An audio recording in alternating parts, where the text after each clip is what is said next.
13 bandidos morreram numa operação das polícias civil e militar na cidade de São Gonçalo, na região metropolitana do Rio. Entre os mortos está um dos traficantes mais procurados do Brasil. A polícia do Rio montou a operação para dar apoio aos policiais do Pará e de Sergipe. A investigação mostrou que a maior facção de traficantes a atuar em vários estados do Brasil e se associou principalmente a quadrilhas do Norte e Nordeste.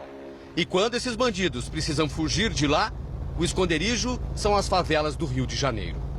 A dificuldade da polícia para entrar nesses territórios dominados pelo crime mostra o porquê.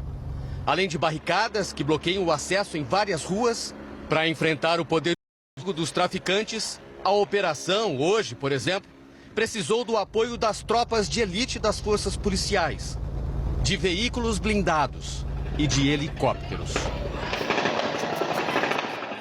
O chefe do tráfico de Sergipe foi preso no complexo da Maré, na Zona Norte. Já o chefe do tráfico do Pará, um dos criminosos mais procurados do país, Leonardo Costa Araújo, o Léo 41, foi morto no confronto em São Gonçalo, na região metropolitana. Outros 12 bandidos também morreram. Na ação de hoje, a polícia apreendeu 13 fuzis e uma pistola. Foi a quadrilha do traficante paraense que assaltou a joalheria dentro de um shopping de luxo na Barra da Tijuca, zona oeste da cidade, em junho do ano passado. Na fuga, eles mataram um dos vigilantes. A investigação mostra também que a expansão dessa facção criminosa pelo Brasil faz com que o grupo fique ainda mais violento aqui no Rio. E com isso, aumente o domínio sobre outros territórios, principalmente na zona oeste da cidade. Nos últimos 4 meses, a guerra da facção contra a milícia pelo controle da região aterroriza bairros onde vivem 2.300.000 pessoas.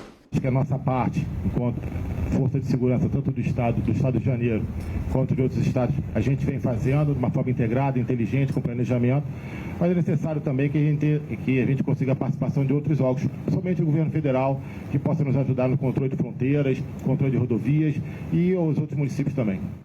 Pelo menos nas últimas 4 décadas, as políticas de segurança pública do Estado não têm impedido o avanço dos grupos criminosos, nem evitado que a maior vítima dessa guerra seja a população.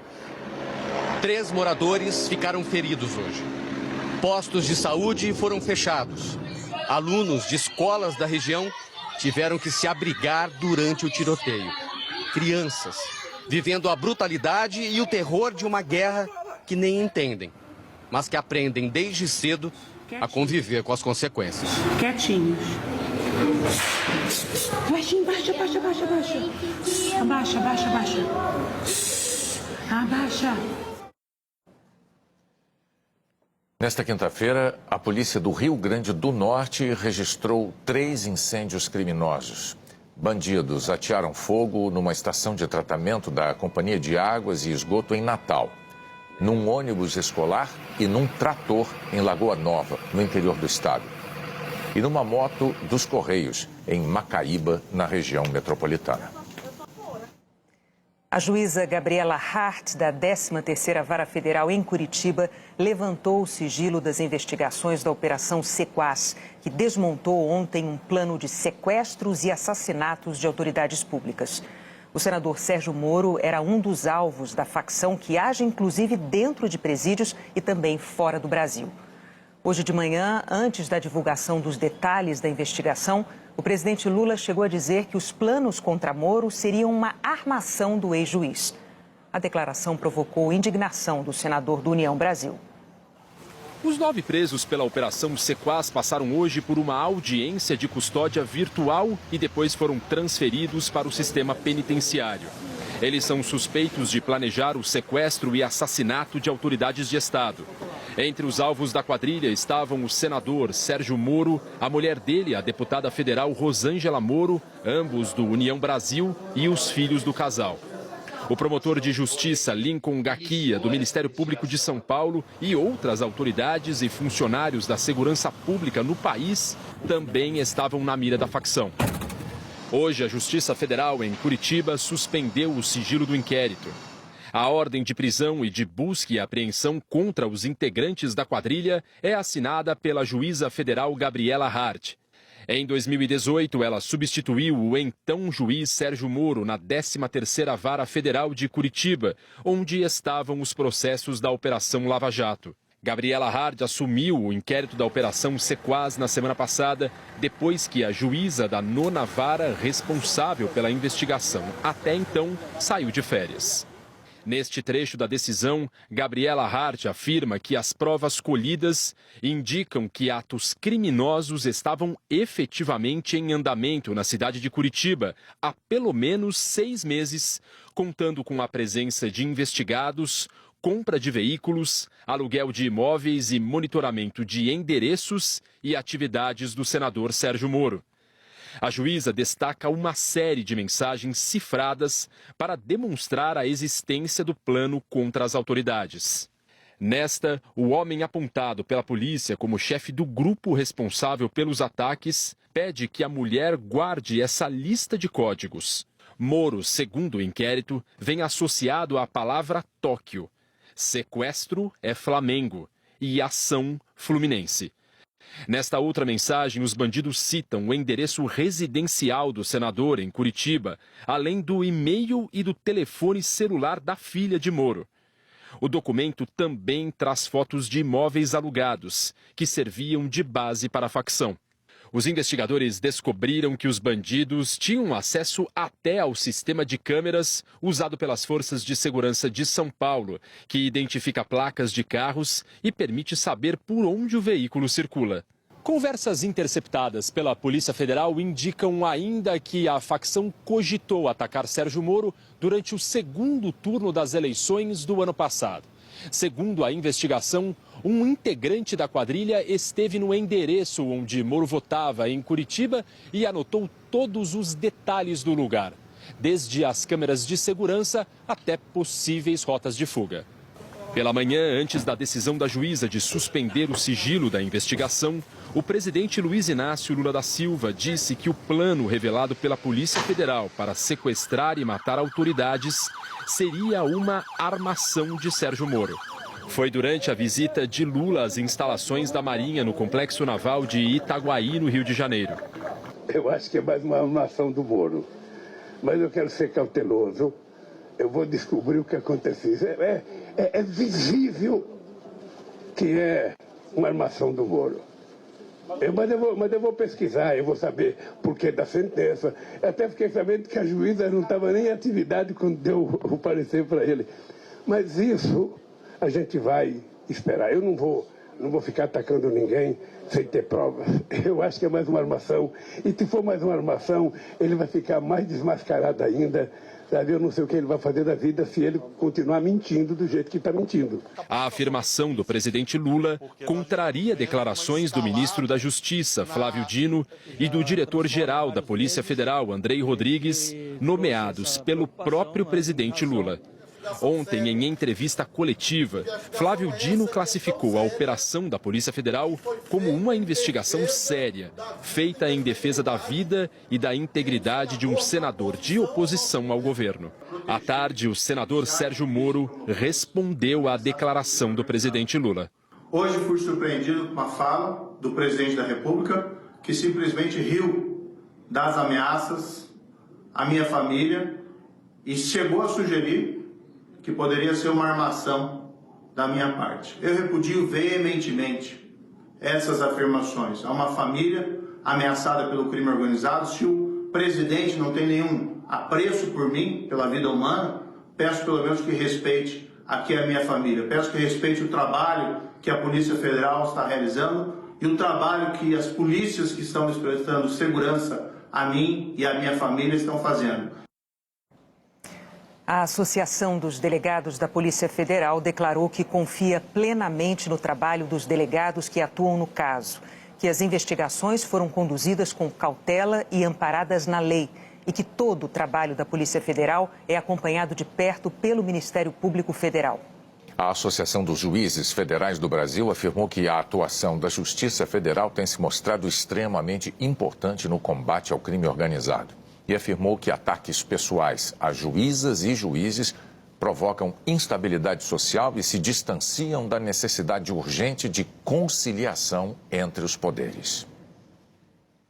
A seguir, o aumento da emissão de gases do efeito estufa no Brasil. E as soluções de estudantes para desafios do meio ambiente.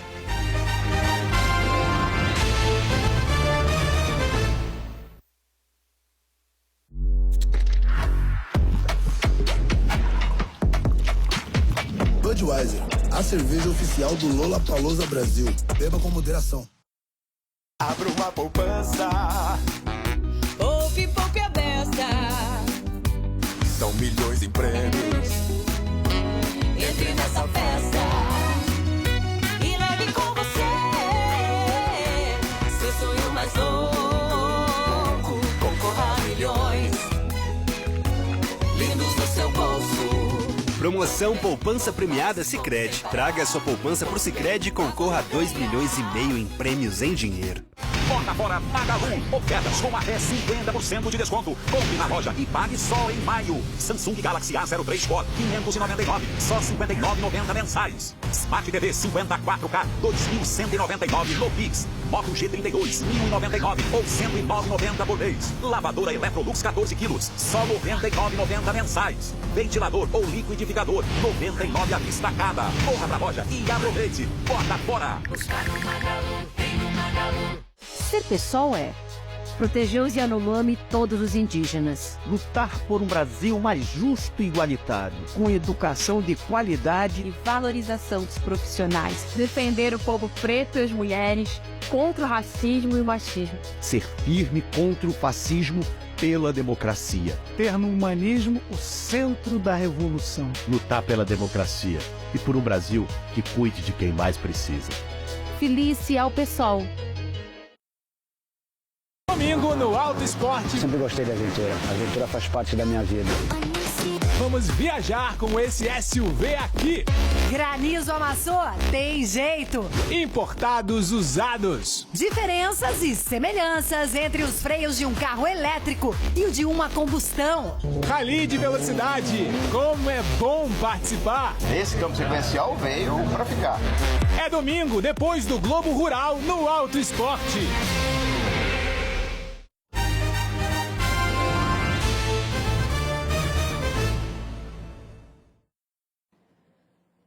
A emissão de gases de efeito estufa no Brasil aumentou 40% desde 2010, aumentada principalmente pelo desmatamento. Em 12 anos, nosso país andou para trás num índice crucial para o equilíbrio do meio ambiente. Os dados são do Sistema de Estimativas de Emissões criado pelo Observatório do Clima. Desde 2010, a emissão de gases do efeito estufa no Brasil aumentou 40% até 2021. Atualmente, somos o 7º país que mais contribui com as emissões. Os especialistas afirmam que o desmatamento é o maior culpado. Quase metade das emissões brasileiras vem da derrubada de árvores, justamente as mais capazes de absorver os gases de efeito estufa. Segundo esta pesquisadora do Instituto Nacional de Pesquisas Espaciais, o INPE, os números não levam em conta as áreas degradadas. Elas emitem ainda mais gases do que as áreas já sem floresta, porque o solo absorve material em decomposição, que depois acaba liberado para a atmosfera. Não são consideradas emissões de degradação, emissões de queimada e as absorções que nós consideramos nas áreas protegidas, infelizmente, não estão tão grandes. O cenário real é muito pior. A ministra do Meio Ambiente, Marina Silva, listou medidas que o governo vem tomando para diminuir as emissões. A retomada do Plano de Prevenção e Controle do Desmatamento, que estará sendo lançado agora em abril, mas, para além disso, as atividades emergenciais de combate ao desmatamento na Amazônia, com a volta do IBAMA às operações de fiscalização. Nós já aumentamos as multas e apreensões em mais de 150%. O levantamento aponta que o setor agropecuário também aumentou a emissão de gases nesse período. E é de lá que vem parte das soluções. A melhora na situação passa por 2 caminhos: recuperar áreas desmatadas e mudar a maneira como produzimos alimentos. Araçá-boi, fruta típica da Mata Atlântica. plantada sim do lado de outras frutíferas, de leguminosas e também de outras árvores. Prazer, esta é uma agrofloresta.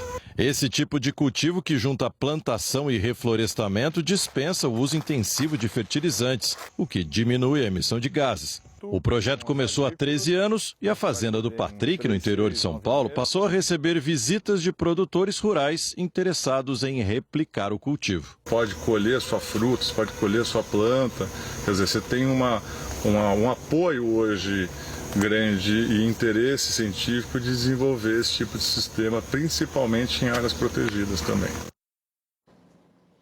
Estudantes do Brasil inteiro apresentaram em São Paulo soluções para desafios do meio ambiente.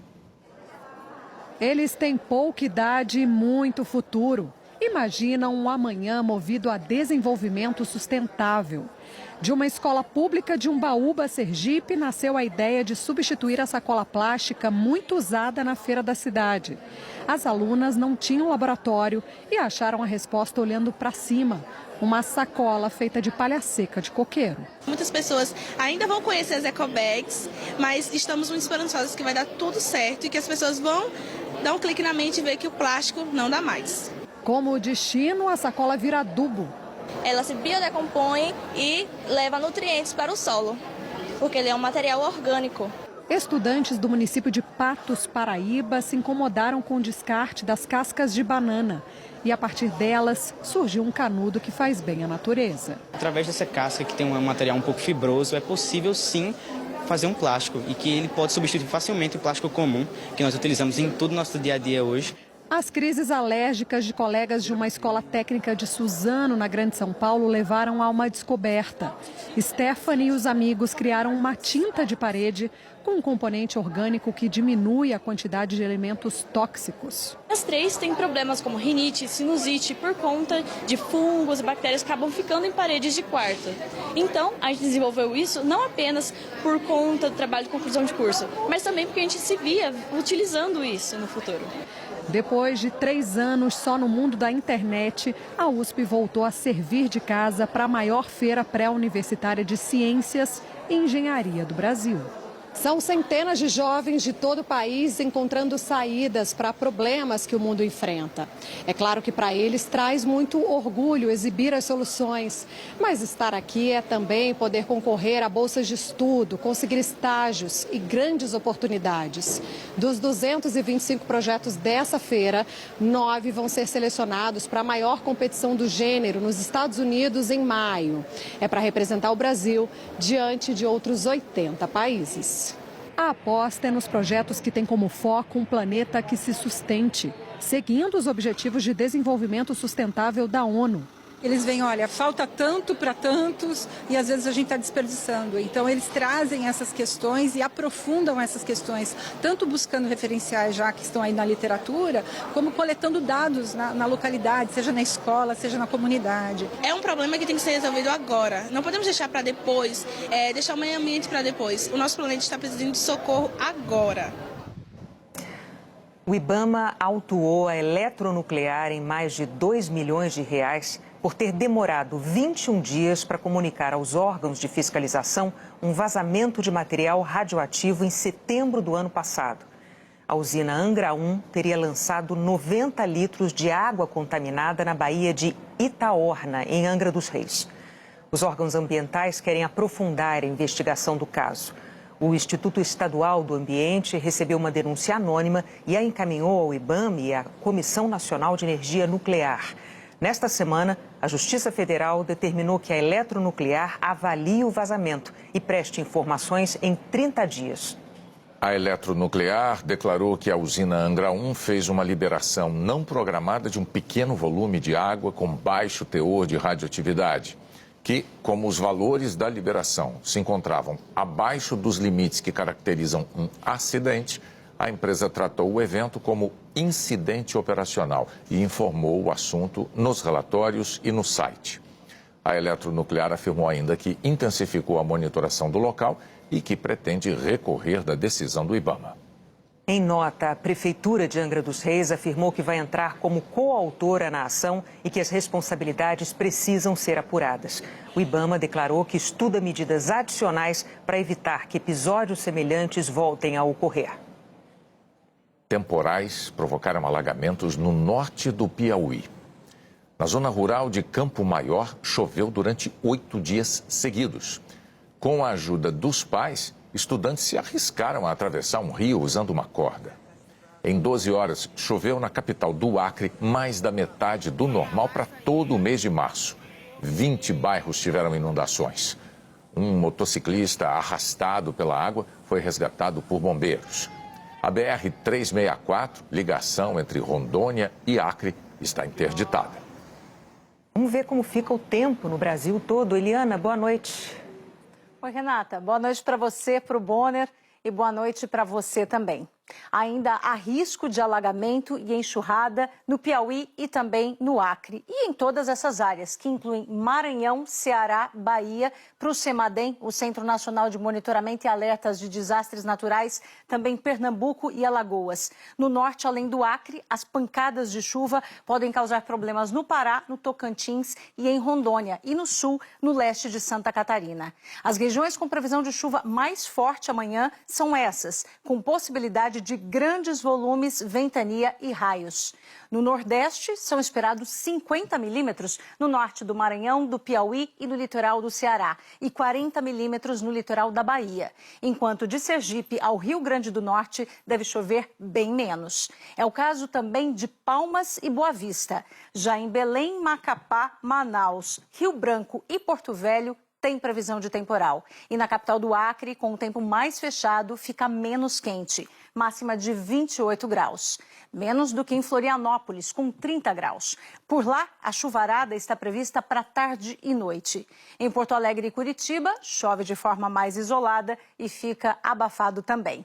Essa é a mesma condição da maior parte do centro-oeste e sudeste. E onde o sol predomina? Em Bagé, no Rio Grande do Sul, nessa parte aqui no interior de São Paulo, do Rio de Janeiro à região dos Lagos e da divisa do Espírito Santo com grande parte de Minas até o oeste da Bahia, sul do Piauí e a metade leste de Goiás.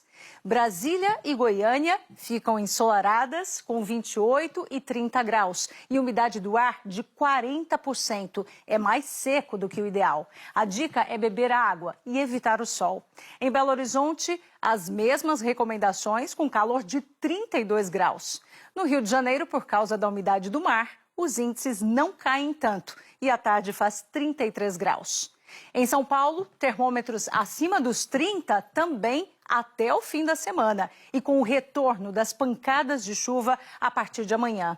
Elas podem ser intensas num ponto ou outro, mas no geral não devem causar grandes transtornos na região metropolitana. A atenção se volta para o litoral do estado. Por lá, os meteorologistas preveem fortes instabilidades no domingo. Renata e Bonner. Obrigada, Eliana. A seguir, a quinta-feira sem metrô em São Paulo. O chefe do TikTok depõe no Congresso americano. Israelenses se revoltam contra a lei. O TikTok prestou depoimento hoje no Congresso dos Estados Unidos. A plataforma, que se popularizou com vídeos de dancinhas, virou alvo de uma disputa que envolve interesses econômicos e política internacional. De um lado, o TikTok, que pertence à chinesa ByteDance. Do outro, os Estados Unidos, que acusam a China de usar a rede para espionar os usuários. Só nos Estados Unidos são 150 milhões ligados no TikTok, que tem 1,5 bilhão de seguidores no mundo. Como toda rede social, o TikTok coleta dados pessoais. Nome, identidade, localização. Até 2016, quando o TikTok foi criado, quem fazia isso eram as gigantes americanas. O temor dos Estados Unidos é que Pequim use a plataforma também para influenciar os americanos sobre temas controversos. Na China, o governo interfere até em empresas privadas. Hoje, o presidente do TikTok depôs numa comissão da Câmara e foi pressionado. A deputada republicana Cathy McMorris Rodgers Rogers perguntou: você poderia garantir que o Partido Comunista Chinês não usaria o TikTok para apoiar um ato de agressão contra Taiwan? Shou Chu respondeu que a rede não sofre pressões de qualquer governo, mas não conseguiu convencer os parlamentares. O governo americano estuda banir o TikTok e faz pressão para que os chineses vendam a empresa. O uso da plataforma já foi proibido em telefones de funcionários públicos aqui dos Estados Unidos e de outros países, como o Canadá e o Reino Unido. A China vê a pressão apenas como uma disputa comercial. Banir o TikTok resolveria, por um lado, o problema ou a desconfiança do governo americano de que os dados de americanos ou de agentes públicos americanos sejam compartilhados com o governo chinês, mas isso legitimaria mais ainda o governo chinês e outros governos a fazerem bloqueios do mesmo tipo. Uma lei que protege Benjamin Netanyahu do risco de ser afastado do poder enfureceu milhares de israelenses. Israel amanheceu sob protestos. Ainda na madrugada, o parlamento do país aprovou uma nova lei que dificulta a destituição do primeiro-ministro. Cabe agora ao próprio chefe de governo ou a votos de 3/4 da equipe ministerial a decisão de declará-lo incapaz de exercer o cargo. E os motivos precisam ser físicos ou psicológicos. Essa é apenas uma das medidas que os manifestantes chamam de antidemocráticas. Benjamin Netanyahu responde a um processo criminal na justiça por corrupção, fraude, quebra de confiança. Ele nega as irregularidades. Em novembro do ano passado, ele voltou ao poder para o 6º mandato, graças ao apoio de partidos ultra-ortodoxos e extremistas. E logo propôs uma reforma do sistema judiciário. O projeto limita as decisões da Suprema Corte e aumenta a influência do governo na seleção de juízes. Netanyahu afirma que o objetivo é corrigir o equilíbrio entre os poderes. Mas parlamentares da oposição dizem que a reforma é uma tentativa de enfraquecer a justiça do país e proteger o primeiro-ministro de possíveis consequências de uma condenação. A ONU também já demonstrou preocupação com a defesa do Estado Democrático de Direito em Israel. Na capital, Tel Aviv, e em diversas cidades, os protestos se intensificaram. A polícia respondeu com jatos d'água e prendeu dezenas de pessoas. Os protestos já contam com a adesão de reservistas das forças de defesa israelenses. Agora à noite, em um pronunciamento, Netanyahu prometeu seguir com a reforma judicial com responsabilidade e prometeu fazer de tudo para promover a coesão e acalmar a situação no país.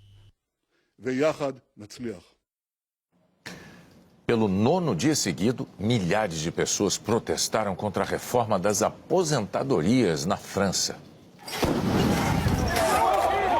Imagens assim se repetiram em diferentes cidades.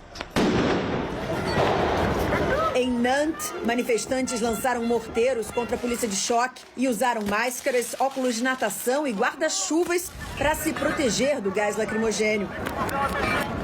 Em Rennes, as forças de segurança usaram jatos d'água contra os manifestantes. Uma greve geral afetou os transportes públicos, as aulas e até o funcionamento de pontos turísticos hoje na França. Trabalhadores bloquearam um dos acessos ao principal aeroporto do país. E também uma das principais estações de trem da capital francesa. Em alguns pontos, houve confrontos com a polícia. Em Bordeaux, um grupo colocou fogo na entrada principal da prefeitura. Mais de 170 pessoas foram detidas em todo o país. A primeira-ministra francesa, Elisabeth Borne, escreveu: se manifestar e dar a voz às discordâncias é um direito. A violência e a degradação às quais assistimos hoje são inaceitáveis. Os protestos aqui na França se intensificaram desde a semana passada, quando o governo acionou um artigo da Constituição para colocar em prática mudanças na Previdência, mesmo sem a aprovação dos deputados. Esse instrumento já foi usado mais de 100 vezes por governos de direita, de centro e de esquerda. A reforma prevê, entre outras coisas, o aumento gradual da idade mínima de aposentadoria, de 62 para 64 anos. Ontem, o presidente Emmanuel Macron chegou a usar uma tabela para mostrar que a França tem uma das idades mais baixas de aposentadoria. A reação das ruas mostrou que isso não foi o suficiente para convencer boa parte da população.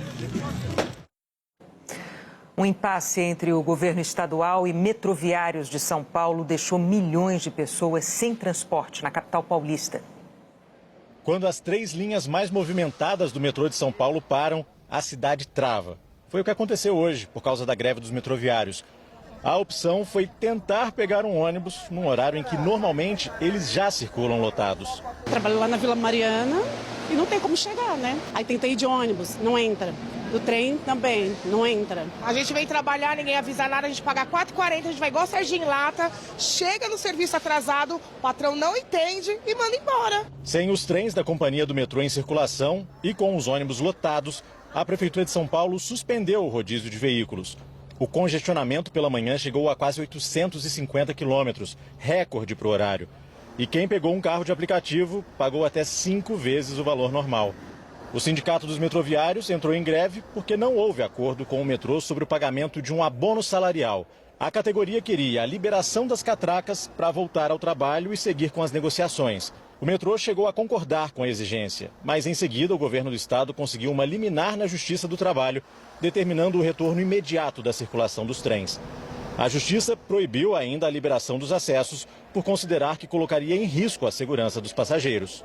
Entre 5 da tarde e 8 da noite, o metrô de São Paulo abriu 23 das 63 estações que estavam fechadas, num plano de contingência que conseguiu atender a cerca de 30% dos passageiros que usam o sistema nesse horário.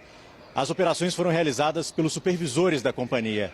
Agora à noite, uma audiência na Justiça do Trabalho terminou sem conciliação. O Sindicato dos Metroviários está em assembleia neste momento para decidir se mantém ou encerra a greve. O Ministério do Trabalho e do Emprego notificou as empresas T4F, responsável pelo Lollapalooza, e Yellow Stripe, que opera os bares do festival. Ontem, numa vistoria, 5 trabalhadores da Yellow Stripe relataram que eram obrigados a dormir num local em que havia colchonetes e papelão, numa situação que os auditores consideraram análoga à escravidão. A empresa T4F declarou que o pernoite naquele local é proibido, que rompeu o contrato de terceirização com a Yellow Stripe e que se certificou de que todos os direitos dos trabalhadores sejam garantidos de acordo com as diretrizes do próprio Ministério. A Yellow Stripe não atendeu às nossas ligações. Em redes sociais, a empresa publicou uma nota em que informa apenas que não prestará mais serviços ao Lollapalooza.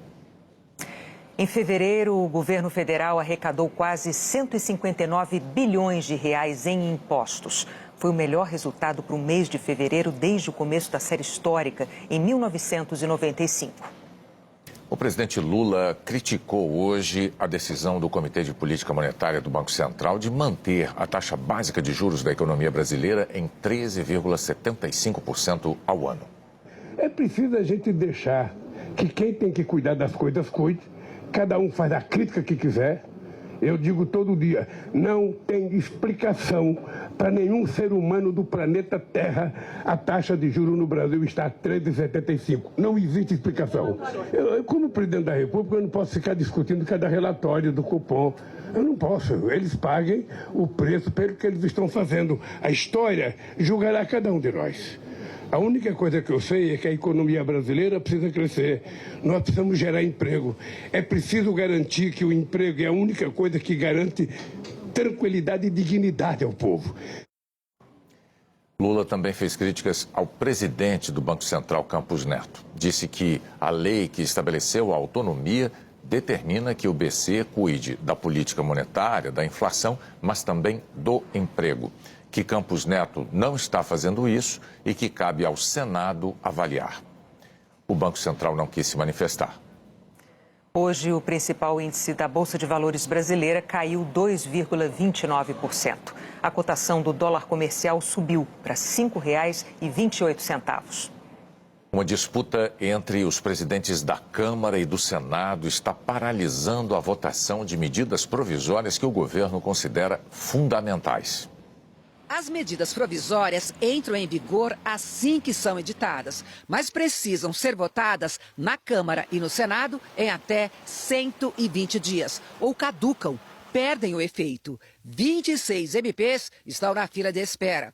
Entre elas, a que criou o novo Bolsa Família, com um pagamento mínimo de R$ 600 por família. A que dá ao governo o voto de Minerva nos julgamentos do CARF, o Conselho Administrativo de Recursos Fiscais. E a que determina a extinção da FUNASA, Fundação Nacional de Saúde. O impasse no Congresso preocupa o governo. Cedo, o ministro da Articulação Política, Alexandre Padilha, pediu uma solução definitiva. O que eu quero dizer, o governo não vai meter a colher num tema que são das duas casas. Ao governo interessa o quê? E acredita no quê? Que tanto Câmara quanto Senado serão responsáveis para garantir que as medidas provisórias que estão lá, que são tão importantes para o povo brasileiro, sejam votadas o mais rápido possível. A queda de braço é por causa das regras de votação. Pela Constituição, a discussão começa numa comissão mista com senadores e deputados e depois segue para os plenários. Mas durante a pandemia, para facilitar a tramitação, as MPs iam direto para o plenário, primeiro da Câmara e depois do Senado. Com a pandemia sob controle, os senadores começaram a pedir a volta da comissão mista. Reclamam que o atual sistema favorece a Câmara, por onde começam as discussões, e que muitas vezes a medida provisória chega ao Senado há poucos dias de perder a validade, e eles não têm tempo de discuti-la. Há semanas, os presidentes do Senado e da Câmara discutem a tramitação. Em entrevistas, quase ao mesmo tempo, ficou evidente que não há acordo. Arthur Lira, já sabendo que o senador Rodrigo Pacheco anunciaria a volta da comissão mista, disse que a decisão não vai ser cumprida pela Câmara. Essa questão de ordem decidida, pelo que eu entendi na reunião dos líderes dessa semana, não vai andar 1 milímetro na Câmara dos Deputados. E o prejuízo vai ser para o governo atual. Se o governo preferir as comissões mistas, ótimo, paciência, vai arcar com o ônus de negociar as comissões mistas com 24, com 36, com 48 membros e arriscar que as medidas provisórias caiam no plenário da Câmara e no plenário do Senado. Pouco depois, Rodrigo Pacheco anunciou a decisão no plenário e reforçou que a comissão mista está prevista na Constituição. Esse foi o entendimento unânime dos líderes partidários e retomaremos a ordem constitucional com a determinação pela presidência do Congresso Nacional da instalação imediata das comissões mistas de medidas provisórias, com as indicações pelos líderes de Senado e Câmara dos membros dessas comissões mistas de medidas provisórias, para que possamos cumprir o nosso papel constitucional como sempre fizemos, inclusive no governo anterior. A decisão de Rodrigo Pacheco atende a uma questão de ordem do senador Renan Calheiros, do MDB, adversário político do presidente da Câmara em Alagoas. Mesmo com o impasse, o presidente do Senado enviou para a Câmara 13 medidas provisórias ainda do governo Jair Bolsonaro. Elas deverão ser votadas sem passar pelas comissões mistas durante um esforço concentrado na semana que vem. A seguir, um evento que oferece vagas de trabalho para pessoas com deficiência.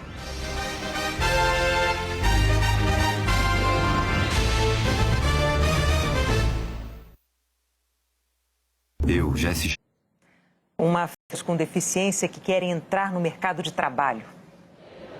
A Enilda é formada em serviço social há 15 anos, mas foram poucas as chances de trabalhar na profissão que escolheu. Às vezes eu tenho que deixar o diploma dentro da gaveta e é uma coisa que eu não quero. Já o Ian nunca conseguiu uma vaga de emprego.